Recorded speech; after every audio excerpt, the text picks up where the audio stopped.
Okay, so calling something the scariest thing I've ever seen is pretty subjective. It's almost never going to live up to the hype of anyone else's standards. It's like saying this is the funniest movie I've ever seen or the most romantic thing I've ever seen. You could easily say, I didn't laugh one bit, or that was cheesy as hell. Most things said about Hell House LLC have already been said. So let me go over the key parts of the movie and how I reacted to them. When I first watched the film, there were only the first 3 out at the time. And I watched all 3 on the same day. You what? That's right, the same day. I was terrified, bewildered, and oddly satisfied with the horrifying experience these movies had given me. However, we're only here to talk about the first one. As many say, it's the best one in the series. It starts off with various interviews of people being very vague and mysterious about a certain incident, which we come to learn is the Hell House incident, occurring in the Abaddon Hotel located in Abaddon, New York, a fictional small town made up for the movie, which killed 15 people, including all of the Hell House crew. Besides technically 2. And police proceeded to rule this as a malfunction of sorts. Now I can understand if they were on a roller coaster and it went off the rails or something, but this is a haunted house attraction we're talking about. Was it a gas leak? If that's the case, this whole hotel should be blown to smithereens. Now of course the public doesn't buy this because they may have been born at night, but they weren't born last night. One of the photographers being interviewed for the documentary snuck into the hotel to take some photos, and it showed a very different situation than what the cops explained. Photos of blood stains and hand marks on the wall, which definitely entails something happened here other than a malfunction. So obviously, they're a little confused. He also refused to go into the basement, which will be a running theme in this series. The tour goer footage we see in the beginning of the movie is normal by all means, at least at first. It's what you would usually see when people video themselves going through a haunted house. However, something is off. You can see one of the Hell House staff members running around, and then later a guy in a clown outfit running in the opposite direction of the tour goers. And once they get to the basement stairs, all hell breaks loose. They're instructed to turn around. Chaos ensues. People are crying, running, screaming, trampling, knocking things over. It's abysmal to say the least. But at the time, this footage is all we have to go off of. Now, the Hell House crew consisted of 5 members. Their leader, Alex, the sarcastic pervert, Paul, the tech guy, Tony, the serious stoic one, Mac, and Sarah, Alex's girlfriend. We'll get back to her later. What was that?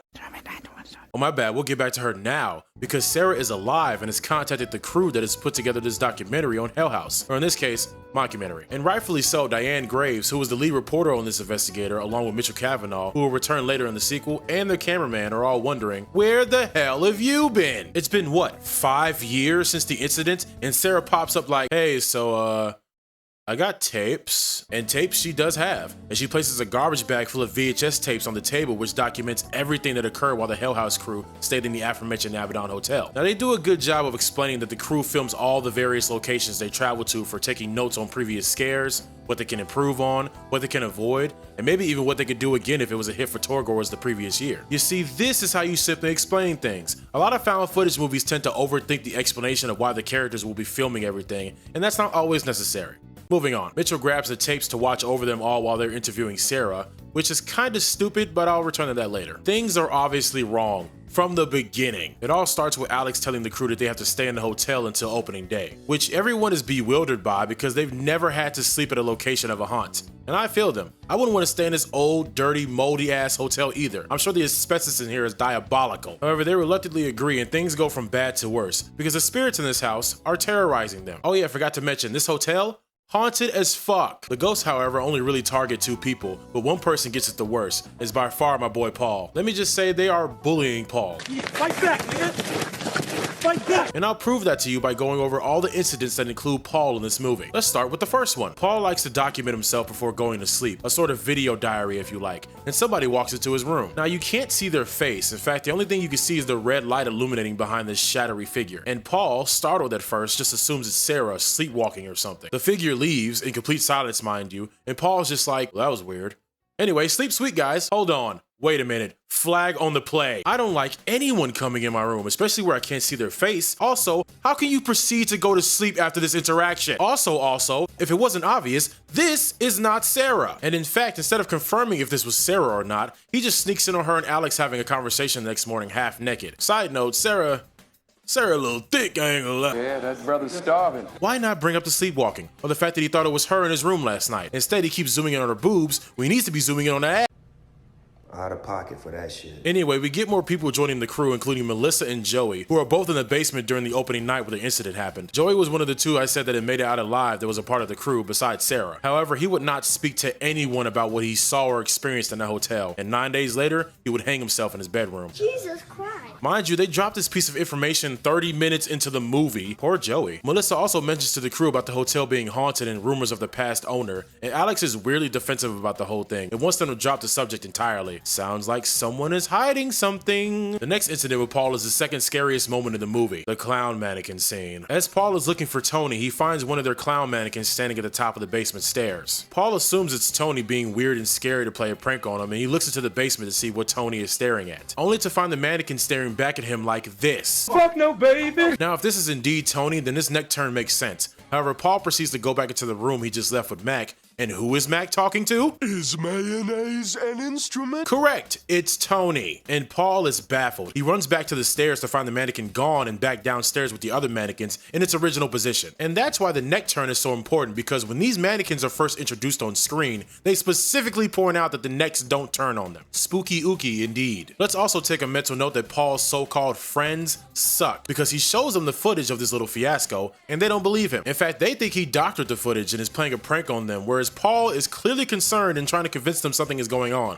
But nope, they don't believe him. Third incident is the strobe light scene, and oh boy. This is where I personally shit my pants. Paul and Tony are testing the strobe lights for the haunted house. And the moment Paul asks Tony how many mannequins are supposed to be in this hallway, and Paul realizes there's an extra, the hairs on the back of your neck raise like you have some sort of supernatural spidey sense. Because what do you mean there's only supposed to be 3 and I'm looking at 4? Paul proceeds to bang on the door and get out as the 4th mysterious figure is getting closer, and he makes it out but proceeds to blow chunks all over the floor. Now once again, Paul's friends are shitty friends. They yell at him and ask him, what the hell is wrong with you? Like he did something wrong. I mean, he obviously saw something. You don't get this reaction if he didn't see anything. Now, Paul's next incident sorta isn't really targeted at him. It includes Sarah, who is also being targeted by the spirits in this hotel, as Paul and Mac find her in the middle of the night facing the wall Blair Witch Project style, talking backwards. They try to get her attention, but she is fixated on his wall. She then breaks out of her trance and starts screaming hysterically. Oh yeah, the clown mannequin is also just walking around placing himself wherever he likes. Mind you, there's 2 other mannequins. This just happens to be the one that's terrifying the crew and likewise the audience. Now this is probably the moment that all of them think that maybe something supernatural is going on here. Who would have thought? Unfortunately, our last incident with Paul before shit hits the fan includes this lovely individual.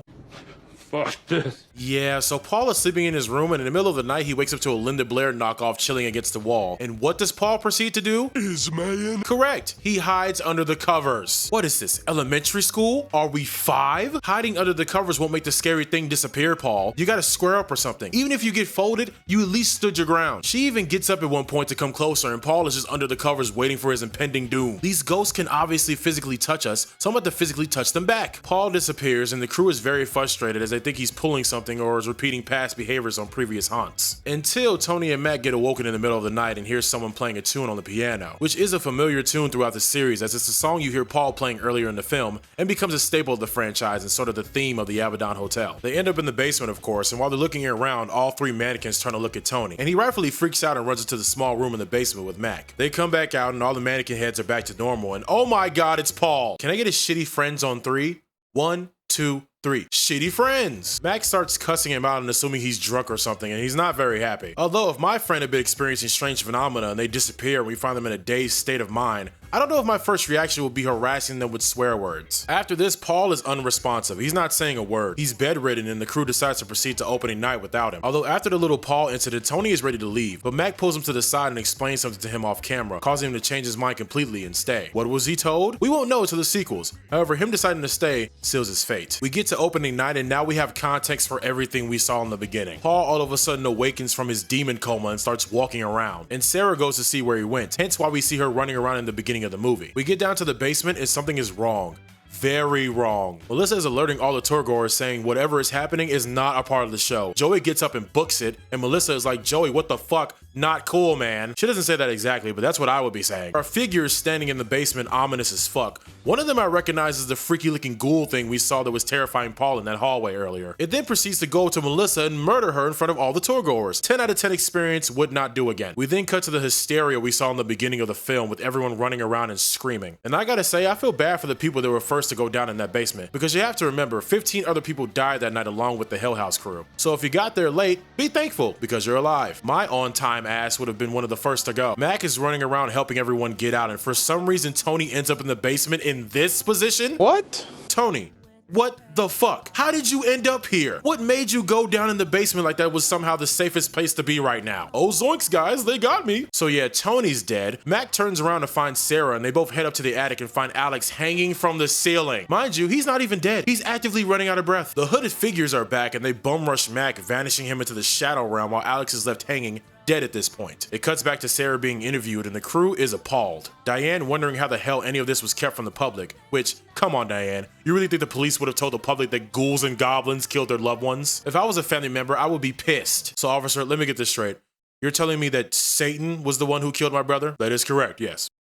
I'm suing the department in the city for emotional damage. In fact, later on in the conversation, Diane makes fun of the cameraman for being afraid of ghosts like she didn't just see this horror film we all just watched. Sarah calls for a break and tells the crew they can find her in the hotel room where she's staying in. But before leaving, she tells Diane that she should go see inside the Abaddon for herself. Diane explains to her that she doesn't have a permit, but Sarah just says, stop being a fucking wuss, just go in there. The cameraman, Jonathan Miller, didn't know his name until now. It's like, Diane, this is a terrible idea. The place is boarded up, and how the hell are we gonna get in there? Mitchell is like, I'm with Diane, you guys should totally go check it out. Also, listening back, that does not sound like the guy who went to play Mitchell in the sequel, but I could be wrong, and it's extremely likely they hadn't casted him yet. Cameraman agrees, and him and Diane leave to go to the Abaddon, but not before checking in on Sarah. They talk to the front desk, but they tell Diane there is no Sarah Hovel staying in this hotel, which is weird, but cameraman's like, maybe she's under a different name to avoid attention. Whatever, let's go. It's important to note that Mitchell stays back to watch over the rest of the footage, and this is when he makes a chilling discovery. What actually happened after Sarah made her way downstairs after Alex is killed. She walks around aimlessly until she finds, oh my god, it's Paul. Sarah goes to hug him, happy to see a familiar face. However, Paul is long gone at this point. He picks up the camera and starts to beat Sarah to death with it. She falls to the ground, face battered, choking on her own blood, and he stands beside her body as she's dragged off to God knows where. Then he slits his own throat,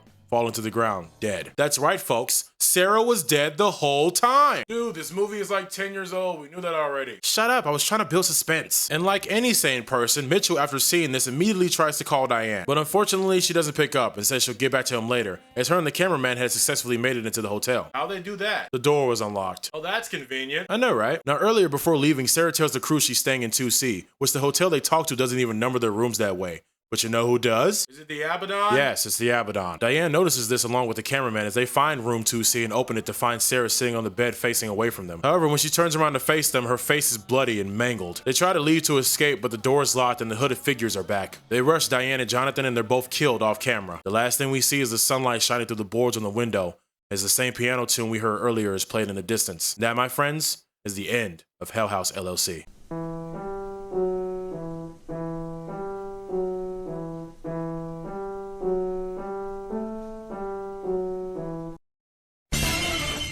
Wait, back up a minute. Number one, since Diane and Jonathan were both killed and the camera was left in the hotel, how the hell did Mitchell get this footage? I'm guessing it was mysteriously sent to him with no return address or whatever, but I'm just making up lore. Number two, the spirits are obviously very smart in this movie, as Sarah looked completely normal and alive during her interview and successfully deceived the crew. But as smart as they are is the reason why watching the tapes while simultaneously interviewing Sarah doesn't make any sense. Because what if Mitchell kept watching while Sarah was still there and learned she's been dead this whole time? What the hell did she do then? Run off like we just unmasked a fucking Scooby-Doo villain? Number three isn't really a question, but I do like how you get a glimpse of how the hotel works. They want people to go into this place to collect their souls. Hence why Sarah told Diane to go check the hotel out. This was all a trap for them, and unfortunately, they fell right into it. Mitchell being the only real survivor of this documentary, besides the other tour goers that successfully made it out during that fateful night. Okay, my friends, now that was Hell House LLC. If you enjoyed this video, please drop a like and consider subscribing. This took a while to edit. It's free and you can always change your mind. My name is Greaves and I will see you guys in the next one. Peace.